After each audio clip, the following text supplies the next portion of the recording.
नमस्कार दोस्तों, एक बार फिर से आप सभी को हार्दिक स्वागत और हार्दिक अभिनंदन है इस YouTube चैनल MSG मोटिवेशनल पर।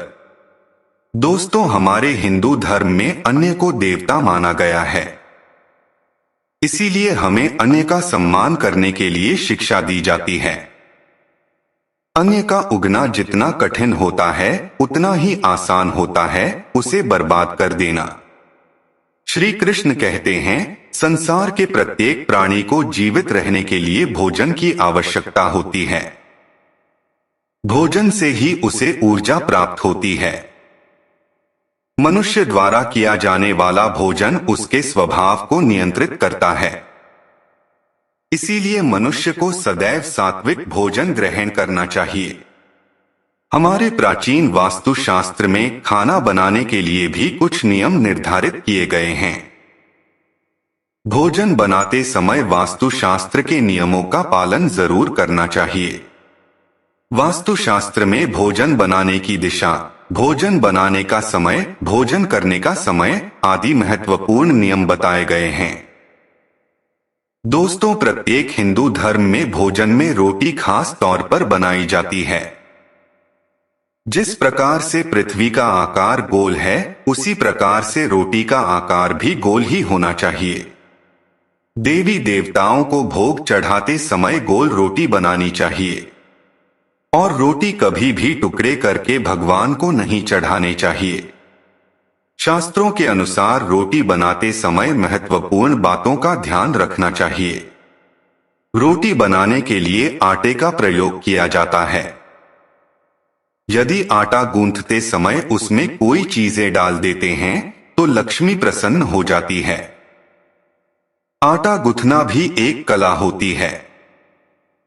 जब घर की स्त्रियां अपने हाथों से आटा गूंथती है तो उनके हाथों से उसमें सकारात्मक ऊर्जा प्रवेश करती है। आटा गूंथते समय मां लक्ष्मी के ध्यान करते हुए परिवार के कल्याण की कामना करना चाहिए।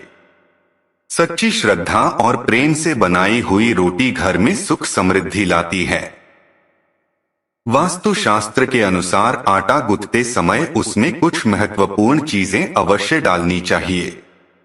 इसके बारे में आज हम आपको बताने जा रहे हैं। अगर आप नित्य आटा गूंथते समय उसमें ये चीज मिलाते हैं तो आपको निश्चित ही शुभ परिणाम प्राप्त होंगे। मां लक्ष्मी आपसे अत्यंत प्रसन्न होगी और घर में सुख समृद्धि आएगी। तो चलिए जान लेते हैं, रसोई घर में भोजन बनाते समय कौन से नियमों का पालन करना चाहिए और आटा गूंथते समय उसमें कौन सी चीजें डालनी चाहिए। दोस्तों, हम खाना मुख्य रूप से घर के रसोई घर में ही बनाते हैं। इसीलिए तो सबसे पहले हमें यह देखना चाहिए कि हमारा रसोई घर वास्तुशास्त्र के नियम अनुसार सही जगह पर बना हुआ है कि नहीं। वास्तुशास्त्र के अनुसार हमारे घर में रसोई घर हमेशा आग्नेय दिशा में होना चाहिए, अर्थात पूर्व और दक्षिण के मध्य दिशा में रसोई घर होना बहुत ही शुभ और फलदायी होता है। इस दिशा में रसोई घर होने से खाना बनाने वाले व्यक्ति के स्वास्थ्य अच्छा रहता है और उससे खाना बनाने में उत्साह भी आता है। वास्तु के अनुसार अगर रसोई घर दक्षिण पूर्व की दिशा में हो तो मां लक्ष्मी की कृपा सदैव बनी रहती है। साथ ही हमें यह भी ध्यान रखना चाहिए कि हमें पूर्व और उत्तर की ओर मुंह करके भोजन करना चाहिए। इस दिशा में मुंह करके भोजन करने से मनुष्य के जीवन में कभी भी दुर्भाग्य नहीं आता है। भोजन बनाते समय ध्यान रहे कि भोजन कभी भी क्रोध की अवस्था में अथवा दुखी मन से नहीं बनाना चाहिए। भोजन बनाते समय मन को शांत रखना चाहिए और प्रत्यक्षण में अन्नपूर्णा का स्मरण करना चाहिए। प्रसन्न मन से बनाया गया भोजन देवी देवता स्वीकार करते हैं और आशीर्वाद देते हैं।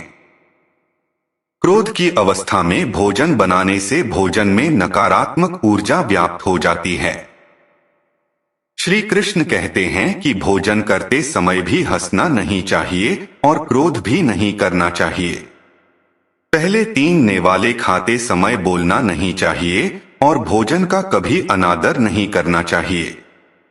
खाना बनाते समय रसोई घर में सब स्वच्छ और साफ रहना चाहिए और भूलकर भी बाहर पहनने वाले चप्पल और जूते रसोई घर में पहनकर नहीं आना चाहिए।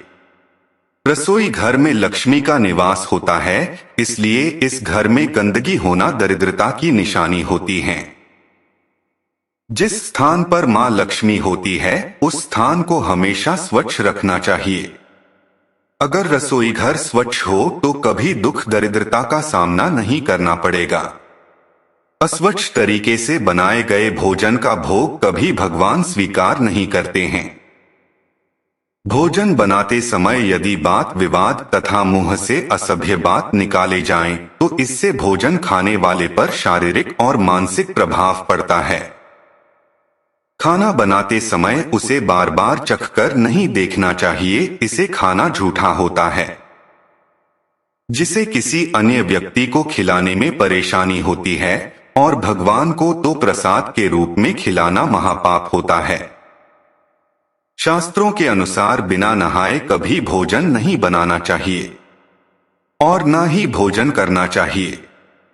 भोजन हमेशा ही स्नान करके और शुद्ध होकर ही बनाना चाहिए। रसोई घर में चूल्हा जलाते समय अग्नि देव का स्मरण अवश्य करना चाहिए। ऐसा करने से अग्नि देव प्रसन्न होते हैं और मनुष्य को दीर्घायु की प्राप्ति होती है। मां अन्नपूर्णा की स्मरण करते हुए भोजन बनाने से घर में कभी भी धान्य और अन्य की कमी नहीं होती है। वास्तुशास्त्र के अनुसार भोजन कभी भी टूटे फूटे बर्तनों में नहीं करना चाहिए। भोजन हमेशा ही स्वच्छ बर्तन में करना चाहिए। हाथ पर लेकर रोटी कभी नहीं खानी चाहिए। रोटी को हमेशा बर्तन में रखकर ही खाना चाहिए। हाथ पैर रखकर रोटी खाने से दुर्भाग्य आता है। कड़ाही में तथा तवे पर कभी भोजन नहीं करना चाहिए, इससे राहु दोष उत्पन्न होता है। आइए अब हम जानते हैं आटा गूंथते समय हमें किन बातों को ध्यान रखना चाहिए और आटा गूंथते समय उसमें क्या डालना चाहिए, जिससे मां लक्ष्मी की कृपा हमें प्राप्त हो। दोस्तों, कई महिलाओं की यह आदत होती है कि वह समय बचाने के लिए एक साथ 2 समय की आटा गूंथ कर रखती है। सबसे पहले तो ध्यान रखें कि कभी भी आवश्यकता से ज्यादा आटा मलकर न रखें। गूंथ कर रखा हुआ आटा घर में नकारात्मकता लाता है। पहले से गूंथ कर रखे गए आटे की रोटी खाने से व्यक्ति को बीमारियां होती है और साथ ही नकारात्मकता फैलती है। गुथा हुआ आटा बुरी शक्तियों को भी आकर्षित करता है। इसीलिए जरूरत से ज्यादा आटा मल को रखने से घर पर अशुभ प्रभाव पड़ता है। हिंदू धर्म जब किसी को मृत्यु होती है तो आटे की छोटे छोटे गोल बनाकर उस पानी में बहाया जाता है। इसे पिंड कहते हैं और गोलियों पर किसी तरह के निशान नहीं बनाए जाते हैं। इसीलिए महिलाएं आटा गूंथने के बाद जब आटे का गोला बनाती है तो उस पर अपनी उंगलियों से निशान जरूर बना देती है, जो कि यह दर्शाता है कि यह मृत व्यक्तियों के लिए नहीं है बल्कि घर के सदस्यों के लिए गूंथा गया है। आप आटा गूंथते समय उसे पर श्री अवश्य लिखें या ओम अवश्य लिखें। इसको आपको बहुत ही शुभ परिणाम प्राप्त होंगे। मां लक्ष्मी की कृपा आपको प्राप्त होगी। दोस्तों, रसोई घर में पहली रोटी गौ माता के लिए और आखिरी रोटी कुत्ते के लिए निकाली जानी चाहिए, जिससे घर में कभी दोष निर्माण नहीं होगा। गाय को रोटी खिलाने से माता कामधेनु का आशीर्वाद मिलता है और हर मनोकामना पूर्ण होती है। और कुत्ते को आखिरी रोटी खिलाने से सभी ग्रह दोष समाप्त होते हैं। दोस्तों, आटा गूंथते समय हम उसमें नमक तो मिलाते ही हैं, लेकिन नमक के साथ थोड़ा सा घी और चुटकी भर शक्कर भी मिला दे तो यह बहुत शुभ होता है। शक्कर, नमक, आटा, घी सभी सफेद रंग की होती है, जिनका संबंध शुक्र ग्रह और चंद्रमा से है। इसलिए यह चारों वस्तुएं एक साथ मिलकर हमारे शुक्र ग्रह चंद्र ग्रह को मजबूत बनाती है और इन दोनों के हमें सभी शुभ फल प्राप्त होते हैं। तो दोस्तों, इस प्रकार से वास्तुशास्त्र में रसोई घर में बनाए जाने वाले भोजन से संबंधित है महत्वपूर्ण नियम बताए गए हैं।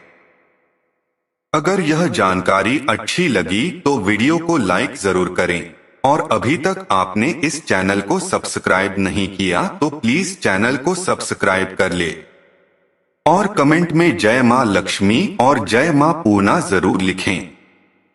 धन्यवाद।